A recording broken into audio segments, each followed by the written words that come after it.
Gloire à Dieu. Voilà, je voudrais dire tout simplement ce matin qu'il y a solution pour chacun de nous. Parce que quand on écoute certains messages, on se demande s'il y a une solution. Oui, il y a une solution. Amen. Il y a toujours une solution pour nous. Sauf si nous fermons notre cœur à la vérité. La Bible dit qu'il n'y a que la vérité qui nous affranchit. Si nous refusons la vérité, nous n'avons plus aucune solution. Il n'y a pas de solution. Dieu ne se pliera jamais à nous. Jamais. On n'a pas le droit de tordre aussi le sens de ce que dit le Seigneur. La Bible dit que certaines personnes tordent le sens des Écritures pour leur propre ruine. C'est une ruine de vouloir tordre le sens des Écritures, le sens de la parole de Dieu. Donc, je vous le dis, nous avons une solution, et la solution, c'est tout simplement de dire, j'entends qu'ils finissent parce que tout le monde regarde à lui. Vous savez, c'est facile à perdre le cap de la parole de Dieu, à regarder quelqu'un qui tord une baffe. On est comme ça. Tout nous détache des choses de Dieu. Pour vous dire notre fragilité, ne vous fiez pas, ne nous fions pas, nous. N'importe quoi peut nous sortir de la direction du Seigneur. Pourquoi la Bible dit « Ayez les regards sur moi ». Parce que tant que Pierre avait le regard sur Jésus-Christ, il pouvait marcher sur l'eau. À partir de là, si on sort les regards du Seigneur, on a des problèmes. On ne s'en sortira qu'avec lui. Amen. Donc il faut s'assurer, lui. Je marche, je continue, on est dans la fin des temps. Est-ce qu'il est là? Mais voilà, donc comme je vous le disais, c'est à nous de ne pas tordre quand le Seigneur est en train de nous parler, même si nous sentons qu'il y a des choses un peu délicates. Elles sont délicates les choses parce que nous aimons plus les choses que nous aimons nous-mêmes que les choses de Dieu. Voilà pourquoi c'est dur.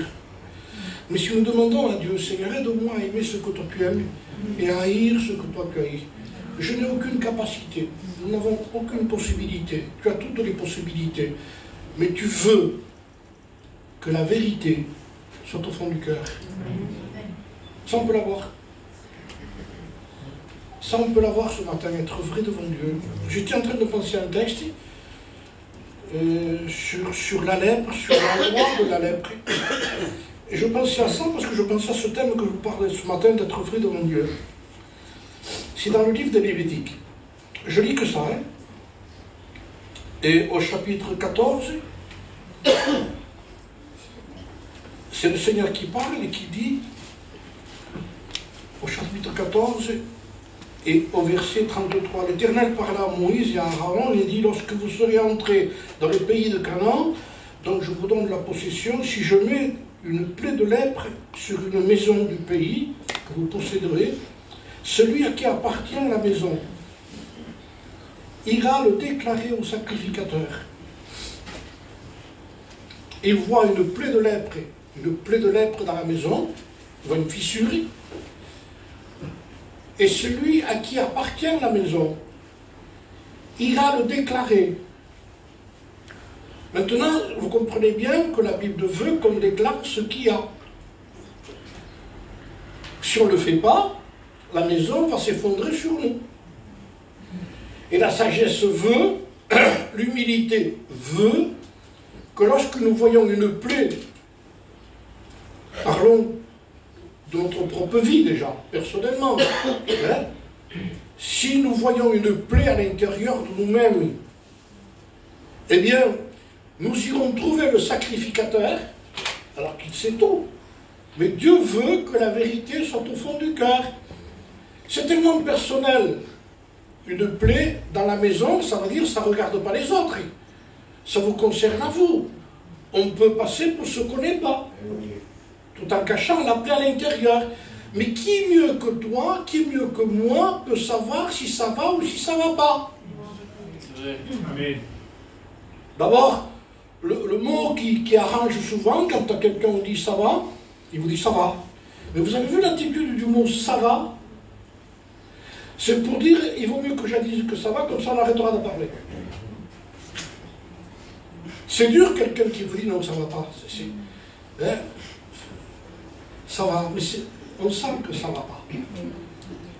Si nous continuons, frères et sœurs, dans ce domaine-là, à vouloir, au lieu d'aller d'avouer, de délaisser, de confesser pour obtenir miséricorde, nous allons garder la plaie de lèpre à l'intérieur.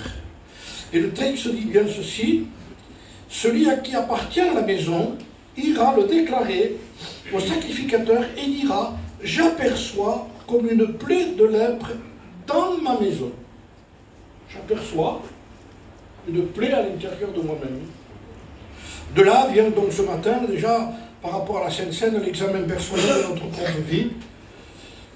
On n'avait pas besoin de crier ça sur les toits. On n'est pas obligé d'aller trouver un confessionnal. La Bible dit que nous avons le moyen d'aller vers le Seigneur et d'arrêter. Arrêtons, frères, de continuer avec une plaie de lèpre. Appelons le sacrificateur ce matin, le souverain sacrificateur, et disons-lui, j'aperçois quelque chose qui ne va pas. Alors, je vous laisse réfléchir sur ça. J'aperçois, il y a quelqu'un qui va besoin. Je continue à venir, mais je ne suis plus là. Voilà. Un homme de Dieu disait, la folie, c'est de se comporter toujours de la même façon et de s'attendre à un résultat différent. C'est la folie. De se comporter toujours pareil et croire que ça changera. Ça ne changera pas tant que nous ne prenons pas la décision que ça change. Stop. Il y a des ministères dans la Bible dont nous avons besoin aujourd'hui.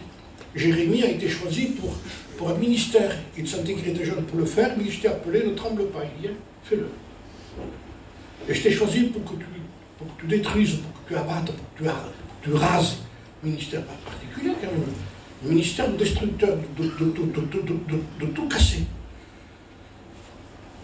Mais parfois quand on réfléchit, parce que c'est écrit dans la Bible, quand le sacrificateur a essayé plusieurs fois de réparer la lèpre à l'intérieur de la maison, il a raclé, il dit, je me passe des choses, il a raclé, et il essaye de voir après si ça part. Donc il essaye même de changer certaines pierres à l'intérieur, dira la parole de Dieu, mais ça continue. S'il voit une couleur rougeâtre et verdâtre, il dira c'est un signe de lèpre invétérée. Ça veut dire qu'il y a deux couleurs à l'intérieur qui représentent de la mort. Il dit c'est une lèpre de mort. Cette lèpre va te tuer. Ce que tu caches va te détruire. Et vous savez très bien que les vierges folles étaient en train de cacher quelque chose. Elles n'avaient que des lampes allumées, mais elles n'avaient pas de réserve d'huile. Et nous sommes en train d'aujourd'hui d'entendre déjà le cri qui va parvenir jusqu'à nous. Voici l'époux. On sent, d'après les signes qu'on voit, que l'époux n'est pas loin, que le Seigneur est à la porte. On est à un doigt d'une 3e guerre mondiale, vous le savez ça. Vous savez que la France peut être attaquée d'un jour à la lendemain. C'est une olive, la France à côté de la Russie. Comprenez bien.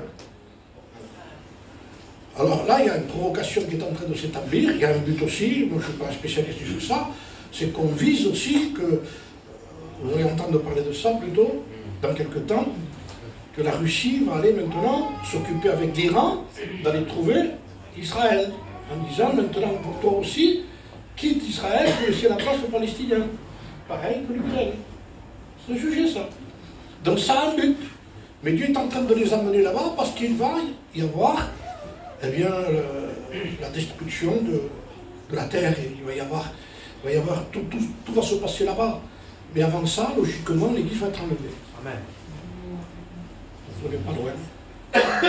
Maintenant, vous comprenez bien qu'il est important qu'on va pas l'Église pour être un croyant. C'est la chose la pire qui puisse exister que d'être religieux. C'est insupportable d'être religieux. On devient méchant, hypocrite, rancunier. On devient critiqueur dans l'Église, dans le local. On se demande où est l'Église après, parce qu'il y a de tout dans l'Église. Il y a de tout après. S'il n'y a pas la véritable Église, vous avez la fausse Église. Si quelqu'un ne sait pas constater sa propre lèpre à l'intérieur, il ira trouver le sacrificateur, il va regarder, le sacrificateur examine, il dit c'est une lèpre invétérée, il dit. On a essayé d'arranger, ça ne s'arrange pas. Et vous savez ce que dit le sacrificateur? Il faut abattre la maison. Mais ce n'est pas un tort, frère. Il ne faut pas se casser la tête sur ça. Jérémie a ce ministère. Et parfois, il faut arriver à dire, Seigneur, ben, écoute, s'il faut, coupe tout. Et rebâtis quelque chose de nouveau. De toute façon, si on ne fait pas comme ça, on va vivre sur des ruines. On va vivre sur un passé, on va construire avec des choses qui sont anciennes, qui ne marcheront jamais. Il faut quelque chose de nouveau. Nous avons besoin. Vous savez, la connaissance, il y a plus de connaissances aujourd'hui qu'avant. Mais avant, il y avait plus de vie que de connaissances. Vous comprenez, les gens s'attachaient plus à Dieu lui-même qu'aux choses qu'ils entendaient comme ça. Ils en savaient, ils avaient un cerveau énorme. Aujourd'hui, vous savez, on en sait beaucoup. Mais on voit très peu. Il y a très peu de vie avec Dieu. Il y a très peu de consécration. Je parle de ce que je sais. Je parle aussi de ce que je combats. Je sais que ce n'est pas facile, mais le Seigneur n'a jamais dit que c'était facile. Nous sommes obligés de nous remettre en question par rapport au temps qu'on vit. On se pose des questions, les frères. C'est énorme. Il n'y a pas que les païens qui ne vont pas être enlevés. Il n'y a que la vraie Église qui va être enlevée. Vous avez des païens, vous avez ceux qui sont à l'intérieur de l'Église, qui ne vivent plus avec Dieu, qui veulent cacher. Cacher la plaie de lèpre qui est à l'intérieur de la maison. Quelle vérité il ira trouver le sacrificateur. Il dit, viens. Il appelle le sacrificateur, il dit, viens. Viens. J'ai une plaie de lèpre en moi. Je m'en sors pas. Si on parle comme ça, je crois qu'il va nous aider, non? Amen. Quand même, c'est un langage normal, ça. Il y en a qui disent, non, c'est dur ce qu'il dit. Non, c'est pas dur ce que je dis. Ce que je dis, c'est quelque chose qui est à notre possibilité. C'est que Dieu ne passera jamais un compromis dans une maison, dans un cœur, avec une plaie de lèpre. Il dira, il faut raser. Tu as essayé, tu as caché, tu es venu, tu as pris la Sainte Seine, tu l'as plus repris, tu la reprends, tu la prends plus, tu la reprends, tu la prends plus, on ne sait plus ce qu'il faut faire. Parce qu'il y a quelque chose à décider. Il faut prendre des décisions. Et j'aime ce texte qui vient dans mon esprit quand je parle de ça. À tes résolutions répondra le succès. Ça veut dire, si tu veux du succès dans ta vie, il faut prendre des résolutions. Voilà. Il faut prendre des résolutions. Tant que le fils prodigue pensait au pays où c'est qu'il était avec mon père, j'étais là-bas, c'est de la nostalgie. À un moment donné, il dit la parole de Dieu, il a dit, il rentra en lui-même. Il rentra en lui-même. Et là, il a trouvé la solution. Je vous fais remarquer ça, c'est que le fils prodigue, quand il s'est vu dans cet endroit, c'était un ancien de la maison. Vous comprenez? Il a quitté la maison, libre. Mais quand il a quitté la maison, ceux qui quittent un peu la communion avec Dieu accusent les autres d'avoir quitté la communion avec Dieu, toujours. Toujours. Donc il ne rentre pas à lui-même, il rentre chez les autres. C'est parce que l'autre... Donc tu ne rentres pas là où il faut. Quand on parle des autres, on rentre chez les autres. Tu n'as pas le droit de rentrer chez les autres quand ça t'appartient à toi. C'est toi qui es un rétrograde. C'est toi qui as une plaie de lèpre. Et c'est moi qui ai une plaie de lèpre. Qu'est-ce qu'on va accuser les autres d'avoir une plaie de lèpre?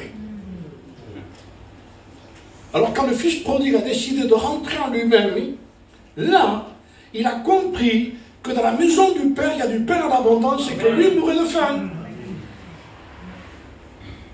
Toujours ça va pas, hein, ça va pas, hein.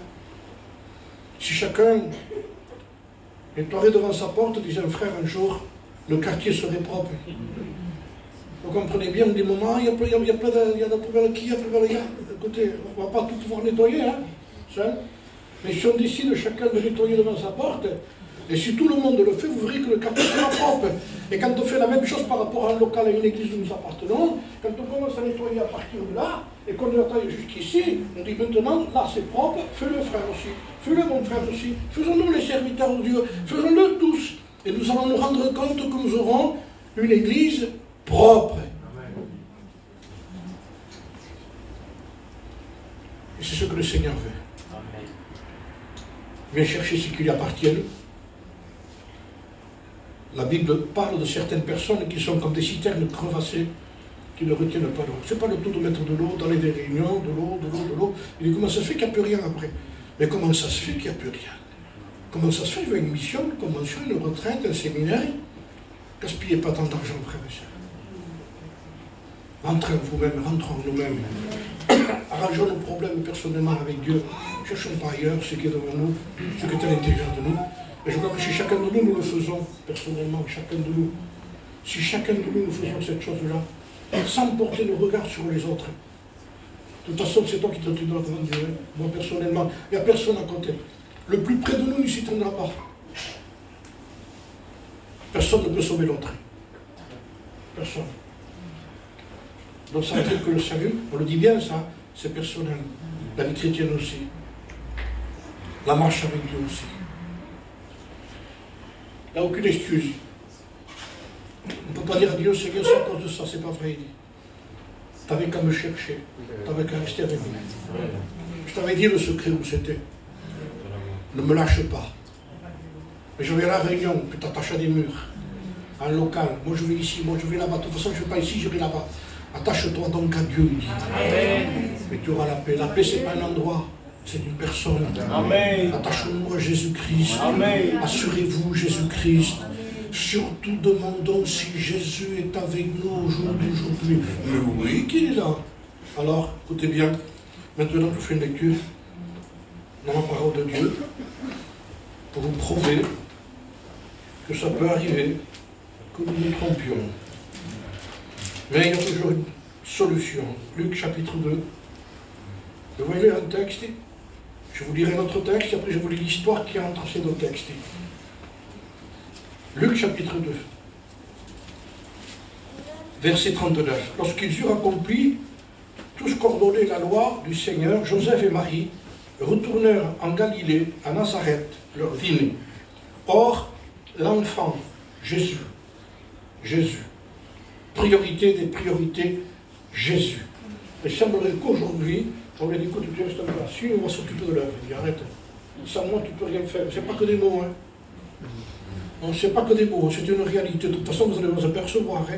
Je me suis aperçu aussi hein, que j'ai pris des décisions, dit hop, stop, où tu vas là, toi. Tu es toi.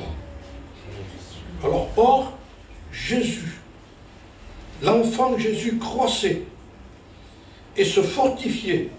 Il était rempli de sagesse et la grâce de Dieu était sur lui. Vous comprenez? Tout était sur lui. L'enfant croissait, la grâce était là, et il se fortifiait sur lui. Pourquoi j'insiste pour vous dire ça? Verset 52.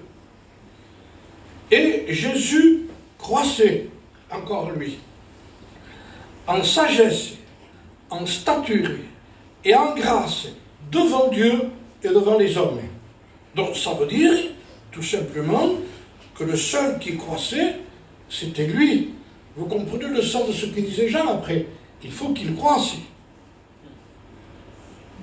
Il faut que dans son église, il prenne de la place. Mais il est là, écoutez bien. Je vais vous prouver qu'à un moment donné, il n'y était plus. Maintenant, je vous lis l'histoire entre le verset 39 et le verset que j'ai lu à la fin.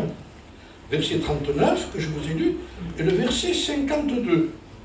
Alors, je vais lire maintenant ce qui est arrivé. Les parents de Jésus, verset 41, vous connaissez cette histoire, on vous l'a prêché, allaient chaque année à Jérusalem à la fête de la Pâque.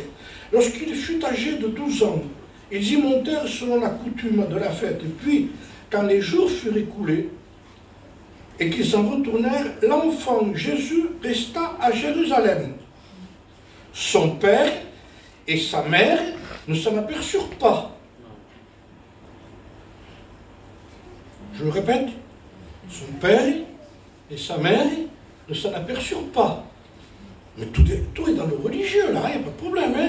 Ils vont à Jérusalem, c'est tout ce que le Seigneur faisait, ce que les Juifs faisaient. Or, il dit, son père et sa mère ne s'en aperçurent pas. Jésus ne les a pas suivis.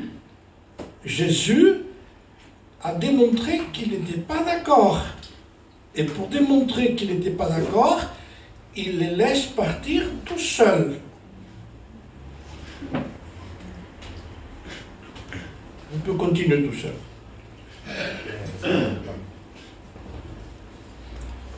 Avec le culte. Le collège.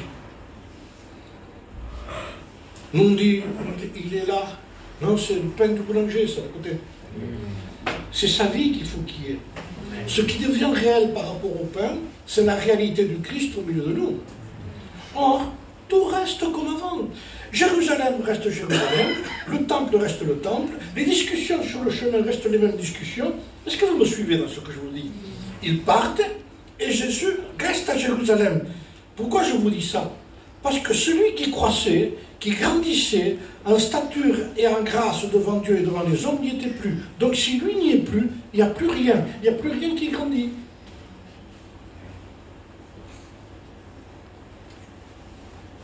Il y aura plus de chaises, il y aura plus de cantiques, il y aura plus de missions. Vous comprenez? Mais lui, il n'y est pas. Il ne s'en aperçurent pas. Terrible quand même. Mais c'est la moindre des choses de s'en apercevoir quand même. Puisque c'est le principal. Vous n'allez pas vous apercevoir s'il n'y a plus d'air? Oui. Parce que je le fais. Or, tout est pareil. Le système religieux, quand il n'y est plus, lui, demeure pareil. Ce qui est soi-disant présent, ce qu'on dit, vous imaginez, je ressens, mais qu'est-ce que tu ressens? Je ne suis plus là. Donc qu'est-ce qu'on ressent? Si lui n'est plus là, c'est le seul qui conduit son Église. C'est le seul qui ne nous fait pas frissonner, mais qui nous convainc par le Saint-Esprit de péché, de justice et de jugement. Je disais, pourquoi on chante certains cantiques aujourd'hui où on dit « Esprit de Dieu descend ». Quel est le but de demander à l'Esprit de Dieu de descendre? Mais il va vous le dire, lui, le Saint-Esprit, quel est son but. Je descends pour convaincre le peuple de péché, de justice et de jugement. Ça veut dire que quand il descend, quand c'est lui, je vous promets que quand c'est lui, le peuple confesse, le peuple se repent, le peuple demande pardon à Dieu, le peuple retourne à Dieu. Celui qui n'était pas se aperçoit qu'il n'a rien. Celui qui a une plaie de lèpre s'aperçoit qu'il l'a. Et on n'est pas là pour faire des manières, je vous le dis en vérité. On n'est pas là pour dire, mais qu'est-ce qu'il dira de moi? Il le confesse, ça fait rien, qu'à peine c'est comme on rime. J'ai besoin, j'ai tout perdu, j'ai besoin de Dieu. Là, il y a des confessions qu'on ne faisait jamais. Mais après, si lui n'y est pas, il n'y a qu'un système religieux où on reste mûr.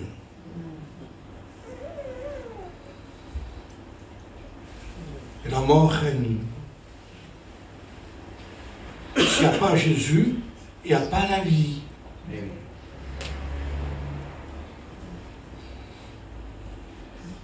Mais il reste la structure. Ah, la structure.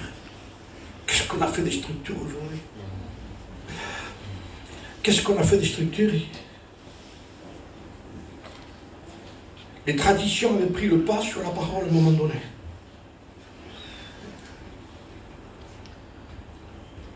Il n'était plus là. Je vous dis la suite. Le mot terrible, c'est celui-là.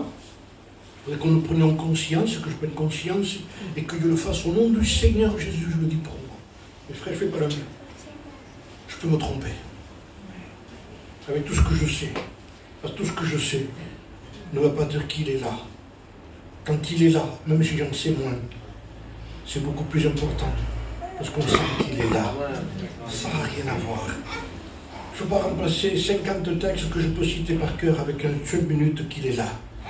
Ça n'a rien à voir. Quand il est là, quand quelqu'un parle, vous avez vu quelqu'un qui se convertit, vous savez ce que j'ai entendu, moi, souvent, les gens, tu te rends compte, il est né de Dieu, tu te rends compte, ça se sent, hein. Vous savez pourquoi ça se sent quelqu'un qui est né de Dieu? Parce qu'il vous parle, il ne connaît pas les textes et il les cite. Vous savez pas, vous en posez l'attention? Moi, j'ai dit à certains, tu sais que ce que tu dis est écrit? Ah non. D'où ça vient qu'il le sait sans le savoir? Il n'a pas la connaissance, lui, mais il a la vie à l'intérieur. Mais quand il y a la vie, c'est pas pareil. Quand il y a la vie, il y a des choses qui changent, frère. Il y a un témoignage qui est rendu quand il y a la vie à l'intérieur. Quand il y a la vie à l'intérieur, quand Marie a reçu la vie de Jésus, quand elle a accepté, il y avait, pourtant c'était une femme pieuse, hein. Pourtant l'ange Gabriel était là, il y en avait hein, du monde. Hein. C'était un foyer exemplaire. La preuve, il a été choisi ce foyer. Mais tant que Marie n'a pas dit « Je suis la servante du Seigneur, qu'il en soit fait selon sa parole », il n'y a rien qui s'est passé. À partir de ce moment-là qu'elle a accepté, la Bible dit que l'ange l'a quittée. En voulant dire, mon ministère, ça y est, il est fait. Elle vient d'accepter. De suite après, Marie, sans le savoir, avec quelque chose qui était rentré en elle, Permettez, avec tout le respect que je vous dois, quelques jours après, quelques semaines après, excusez-moi les sœurs, elle avait envie de vomir. Oui. Elle s'assied, elle a mangé quelque chose qui fait maintenant, elle attend. Il y a quelqu'un dedans. Ça lui produit des dosés. Elle attend un bébé. Dedans, il y a des réactions quand quelqu'un a Jésus. Quelque chose qui... Il y a quelque chose dedans. Et vous savez ce qui s'est passé? Disons-le. Si elle faisait un 38, elle fait un 42. Comme disait un frère dans une prédication, il se déforme la femme. Mais c'est là qu'elle se forme.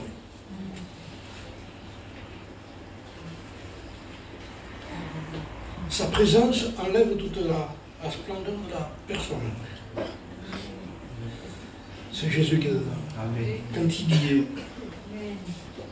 je vous le dis en vérité, moi je sais. J'ai vécu dans une époque, je ne veux pas être nostalgique les frères. Quand je rentrais dans un endroit, je m'asseyais, je savais que Dieu allait me parler. Je savais que s'il y avait une prophétie, elle venait de Dieu. Parce que celui qui l'a donné, elle vivait avec Dieu. Quand on écoute quelqu'un prophétiser, on fait ça avec le regard. Si on sait qui c'est, on fait ça. Maman, et n'importe quoi. Mon peuple, mon peuple, mon peuple. Trésor mon peuple, aussi que le peuple, ça va très. Il n'y a rien dedans. Il y a pas. Elle exhorte, elle rassure, elle reprend. La prophétie a un but. On sent que ça vient de Dieu. La bouche qu'il a donnée, elle est propre.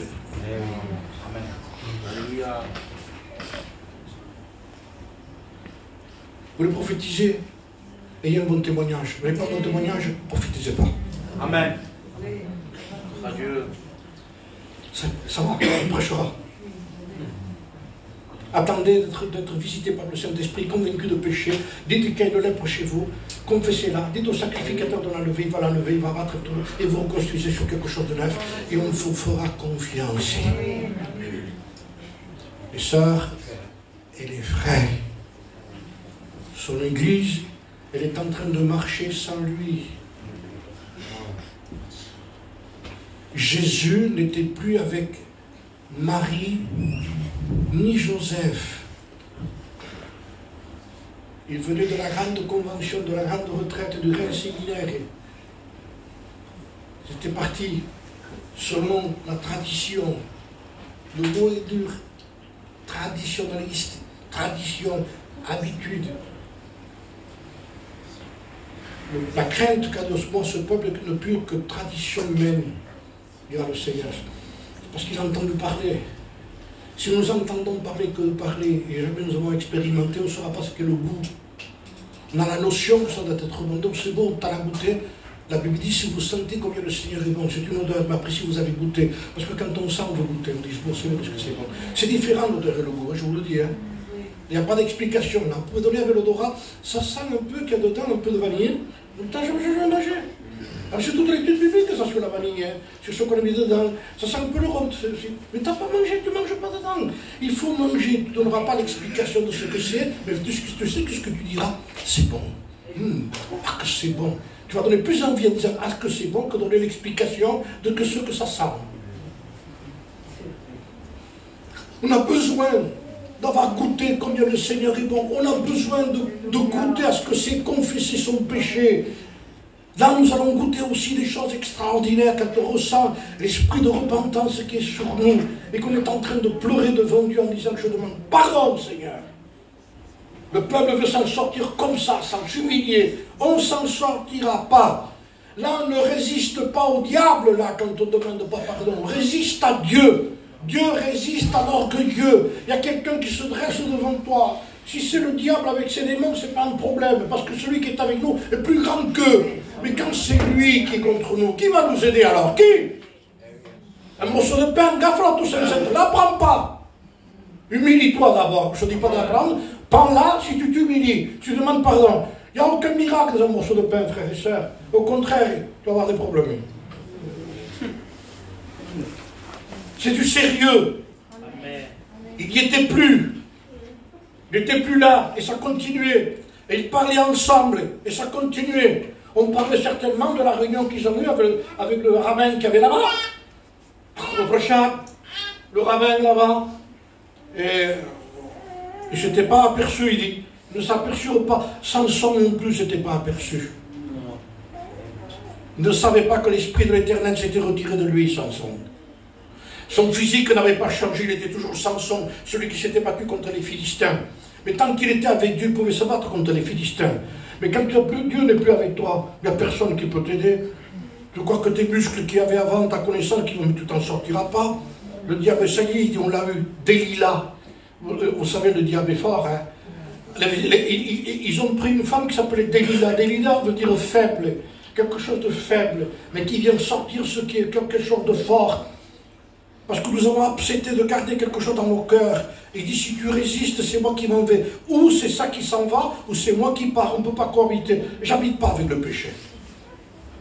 Si tu le confesses, tu le laisses, je reste avec toi. Si tu le gardes, j'attends, hein. J'attends, parce que Dieu est de patience, hein. J'attends. Essaye. J'attends. Tu vois que je prends patience. Mais il viendra un moment donné où je ne pourrai plus rester, hein. Je te laisserai seul. Avec ta connaissance, avec ton culte, avec le vin, avec le pain. Les symboles ne sont pas suffisants. Il faut le Dieu de ces choses-là.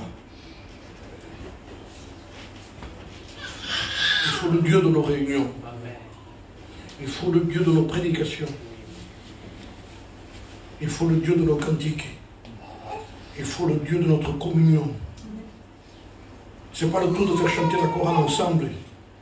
C'est une unité dans le cantique. Mais après, s'il se critique, à quoi ça sert? Nous allons chanter un cantique ensemble. Ça dure combien l'unité alors? Le temps de jouer un cantique. Même parfois, excusez-moi, pas pour vous vexer, on se met comme ça, même parfois. On n'ose pas. On a honte. Il faut avoir honte de la désobéissance aussi. Je comprends qu'il y a de la honte de se présenter devant tout le monde pour chanter, mais devant Dieu, c'est beaucoup plus grave encore. Quand on n'est pas capable de confesser son péché. Le péché, il faut le confesser. Le péché, il faut le confesser. Le péché, il faut le confesser. Le péché, il faut le confesser. Et il faut le délaisser pour obtenir miséricorde. Il faut le confesser, il faut le délaisser pour obtenir miséricorde. Et le sang de Jésus-Christ purifie de tout péché. C'est en dernier, on met le sang, que ton sang me purifie. Tu veux que je purifie le péché que tu gardes, ce que tu me prends? Mais c'est Dieu. Non, c'est la grâce de Dieu. Parce que la structure reste. Et quand ils furent écoulés, ils s'en retournèrent. L'enfant Jésus resta à Jérusalem, son père et sa mère, et tous les deux ne s'en aperçurent pas. Croyant, il dit, croyant, il y a le mot croire. On peut croire, vous voyez comme eux, croyant qu'il était là, croyant qu'il était avec la famille. Non, mais qui? Joseph, tu remarques pas, Marie, qu'il n'y a plus le petit là? Mais non, il est au char de derrière, d'autres Biache. Il est derrière avec eux, la famille, là. Il est là. Il est à la réunion, là, avec nous, à la maison. Croyant qu'il était là. Mais, croyant qu'il était avec le compagnon de voyage, ils firent une journée de marche, de chemin, et ils le cherchèrent parmi leurs parents et leurs connaissances. Ils l'ont cherché dans la famille, dans ma famille. Mais souvent, parfois, dans la famille, pas beaucoup. Et dans la connaissance, encore moins. Il y a des mots qui ressortent. Hein. La connaissance. Connais. Je ne suis pas dedans. Avec ta connaissance, tu ne me trouves pas. On ne trouve pas Dieu avec la connaissance. On trouve Dieu avec les genoux. On trouve Dieu dans l'humilité. On trouve Dieu dans la prière. On trouve Dieu en cherchant Dieu. On trouve Dieu dans la confession. On trouve Dieu en disant, Seigneur, montre-moi, montre-moi. Je vous promets que ça se ressent quand on est pardonné par Dieu. Vous avez certaines confessions qui ne vont pas loin.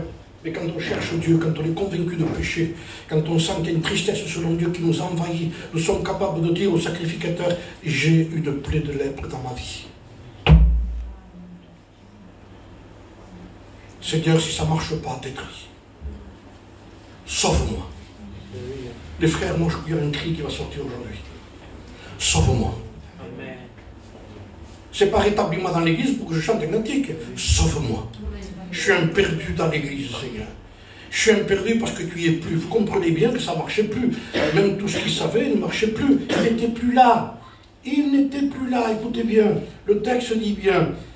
N'ayant pas trouvé, ils ont pris une décision quand ils ne l'ont pas trouvé. Il y a un moment qu'on cherche, les frères. Hein. Il y a un moment que certaines méthodes, hein, Max. On va faire comme ça, peut-être avec ça, peut-être avec tel, peut-être d'autres. Vous avez l'autre. Tu ne comprends pas qu'il faut chercher autre chose? Les frères, les sœurs, vous y pensez un peu à ça? Vous ne sentez pas qu'il faut chercher autrement? Il est écrit, cherchez-moi et vivez. On a besoin de chercher Dieu. Vous s'arrêtez. Je ne sais pas quelle décision vous prenez en prêchant ici. Je veux le croire, moi, de tout mon cœur. Moi, j'ai pris la mienne. Je ne veux pas rester ici. Ne croyez pas que ce n'est pas n'importe quoi. On reste ou on part. C'est possible, ça? Oui. Oui. Parce que le but de l'œuvre, c'est lui. Le but de nos réunions, c'est lui. Le but de nos familles, c'est lui. Demandons à Dieu, Seigneur, que mes enfants t'aiment plus à toi. Seigneur, que ma famille ne cherche pas à amasser, à m'imiter. Et que ma famille, tant pis si elle reste pauvre, si elle n'a pas l'auto qu'elle avait avant, si elle n'a pas les meubles qu'elle avait avant, pourvu qu'elle t'ait à toi. Amen.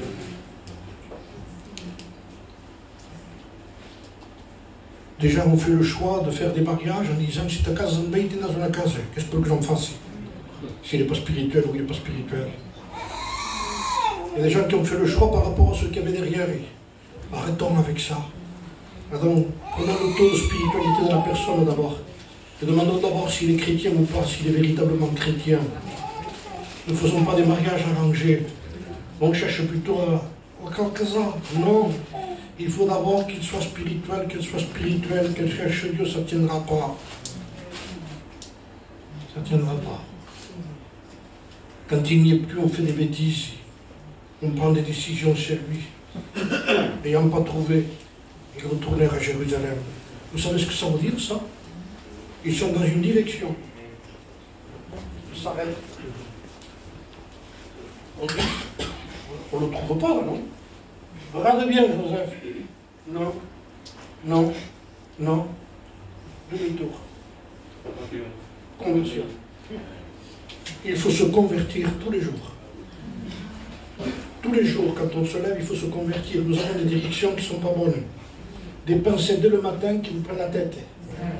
On sait qu'il faut aller, comment on va faire, les choses, et qui y a le petit, la petite, et qui va se manger l'argent, l'autre se mange ici.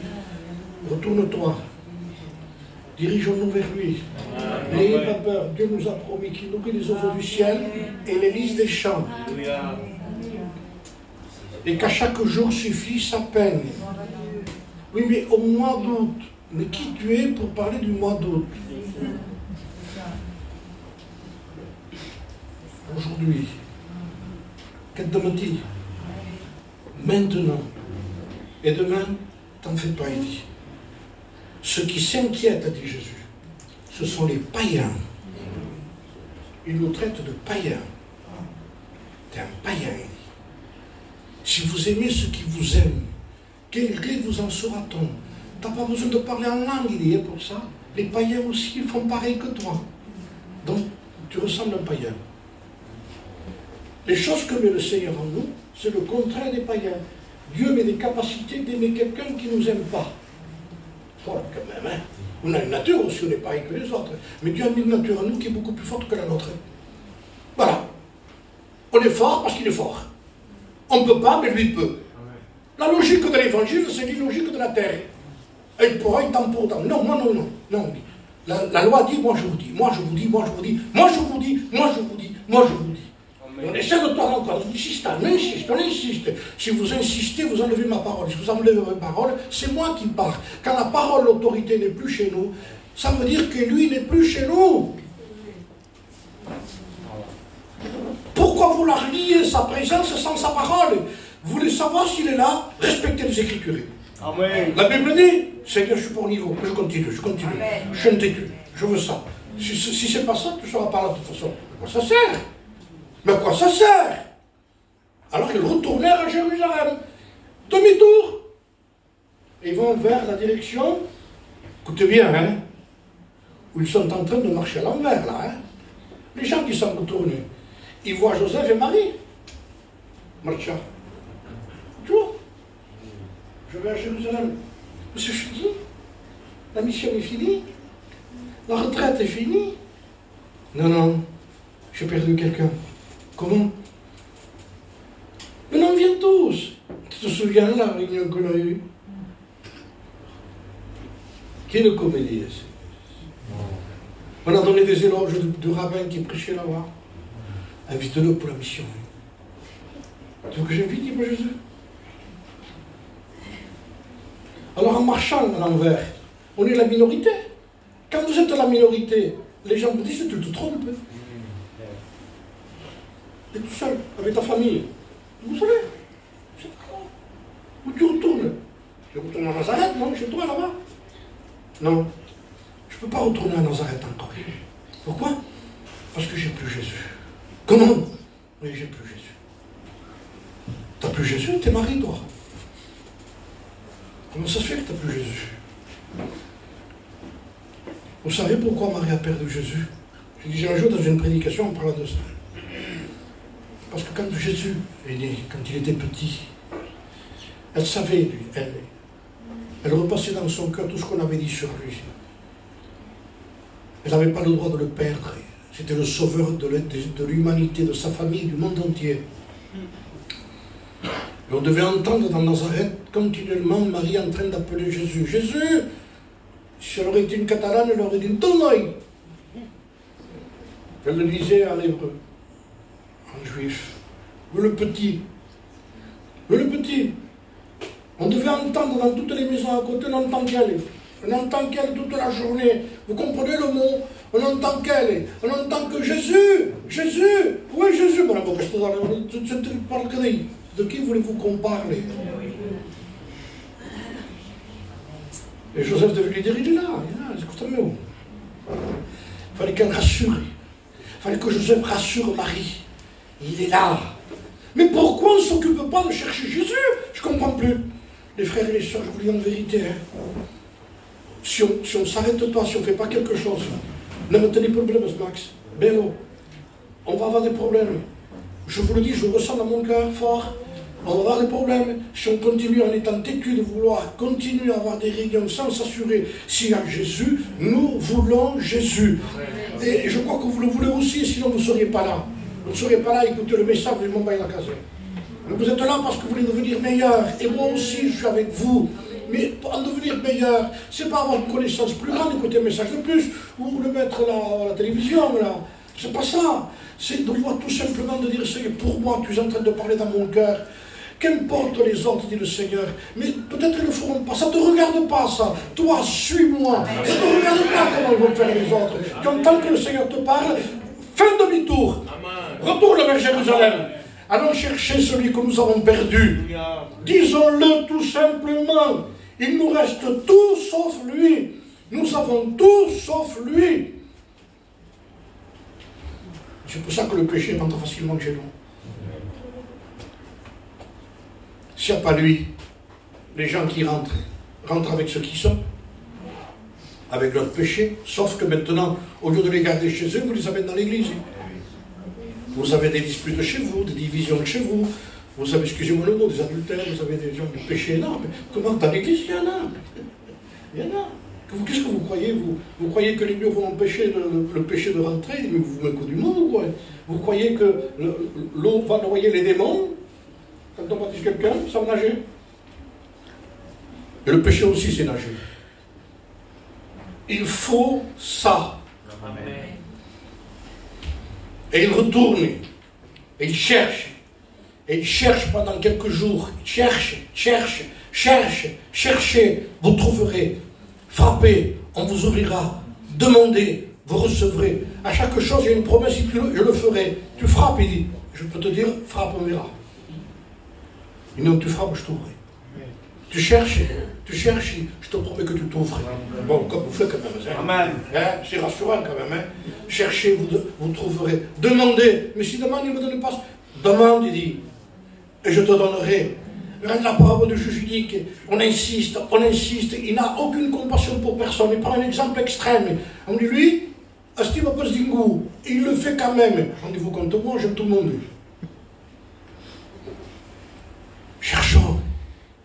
Cherchons que Dieu nous tourmente, mieux que nous porte tourment. La vraie communion avec Dieu nous tourmente, frère. On se sent mal à n'importe quelle conversation. On va passer pour un fanatique, les frères, on va passer pour des fanatiques. Quand vous entendrez une conversation, que ça déplace un peu, vous allez vous en retourner. Comment que ça passe un peu d'avant? Parce que vous plaisantez. Vous savez ce que dit l'apôtre Saint Paul? Pas de bouffonnerie. La traduction de la plaisanterie. Bouffon? C'est du sérieux. C'est du sérieux. Si quelqu'un rit sur quelque chose, ne riez pas. Montrez que vous n'êtes pas d'accord. Des fois, on ne peut pas se faire autrement parce que c'est mon gloyou. Mais riez pas. Madame, pas sur ça. Respectez-vous, on vous respectera. Respectez Dieu qui est en vous. Celui qui est en nous est saint. Vous allez voir comment ils vont vous respecter si vous quittez le gloyau. Deux fois. Quand vous arriverez, qui parleront, ils s'arrêteront. Vous allez vous faire respecter. Les gens vont se taire. Parce que vous avez imposé un respect. On a besoin de réaliser que nous avons besoin qu'il soit au milieu de nous. Seigneur, on a besoin de lui. Regardez ça. Ça n'a pas besoin de rien du tout, ça reste toujours pareil. Bien sûr, c'est faux. Toujours brillant, toujours là, lui. Il n'y a pas d'eau, il n'y a pas de lumière. Il ne meurt pas. Une vraie plante. S'il n'y a pas d'eau, elle meurt. Il vaut mieux qu'il y ait quelques fleurs qui fanent pour s'apercevoir qu'il est en train de mourir. Mais là, ça ne fane jamais, il y a un problème. Là, la racine. Bien sûr. Ouais. C'est faux. Quand c'est vrai, elle a besoin d'eau et de lumière, une plante. Elle-même nous enseigne en disant que s'il n'y a pas d'eau et de lumière, je meurs. On a besoin, frère. On a besoin. On a besoin de sortir d'un système. Et quand ils ont cherché, ils l'ont trouvé dans le temple. Écoutez ce que dit Jésus. C'est beau. Alors il dit que ils retournèrent à Jérusalem, le cherchaient au bout de 3 jours. Ils le trouvèrent dans le temple assis au milieu des docteurs, les écoutant et les interrogeant. Tous ceux qui l'entendirent étaient frappés de son intelligence et de ses réponses à lui. Notre intelligence et nos réponses sans lui, zéro. Il n'y était plus. Alors, sans lui, notre intelligence, nos réponses, vous comprenez? Quand ses parents le virent, ils furent saisis d'étonnement et sa mère lui dit, mon enfant, pourquoi as-tu agi de la sorte avec nous? Voici ton père et moi, nous te cherchions avec angoisse. Je vois que ça, c'est une qualité quand même. Tu es angoissé parce qu'à un moment donné, on s'est dit, c'est un peu doute. Il y a trop longtemps qu'il n'est pas là. L'angoisse, je crois, qu'a aidé Marie et Joseph à le trouver. Quand on le cherche comme ça, on le trouve. Il leur dit, pourquoi me cherchez-vous? Ça, c'est une question de Jésus. Quel est votre but? Point de dérogation pour chacun de nous, pourquoi on le cherche. Ne saviez-vous pas? Rappel des Écritures. Ne savez-vous pas qu'il faut que je m'occupe des affaires de mon Père? Vous comprenez bien que je ne suis pas là pour que vous occupiez de votre affaire. Je vous ai choisi pour que nous occupions ensemble des affaires de notre Père. On est concernés. Qu'est-ce que qu'est-ce que il nous rend participants de son œuvre à lui. Nous devons le faire ensemble, l'œuvre. Si ça n'apprécie pas, tout va bien. On a besoin. Puis il descendit avec eux pour aller à Nazareth. Il leur était soumis. Il leur était soumis. Respectait tout de la loi. Sa mère gardait ces choses dans son cœur. Et Jésus reprend sa place dans l'Église et dans la famille. Et c'est encore lui. Parce que ça s'était arrêté de croître, de grandir. Et la grâce n'y était plus. Et ils ont retrouvé Jésus. Et reprend Jésus son rôle dans l'Église, dans nos cœurs. Et Jésus croissait. En sagesse. C'est ce dont nous avons plus besoin. Seigneur, accorde-moi de la sagesse, ne peut pas répondre. Cherche Jésus. Parce que nous s'en aperçoit qu'on en a besoin pour ce mot-là, parce qu'on a manqué de sagesse un petit moment, après ça peut marcher. Non, non. On va tomber dans le piège, non. Il n'y a que lui qui peut nous garder. Et en sagesse, en stature et en grâce, devant Dieu et devant les hommes. Le témoignage est rendu de tous, devant les gens. Il a retrouvé Jésus, lui. Il y a un témoignage qui est donné. Je ne sais pas si vous êtes d'accord, parce que votre silence me fait peur. Ou je dis, je ne sais pas. Moi, je n'attends pas des amens, parce que bon, c'est plutôt pour nous après. Mais j'espère que nous avons compris la pensée. Amen. Et quelle est la pensée principale? Au début, Jésus croissait en grâce devant Dieu. Il part. Il reste la structure de tout.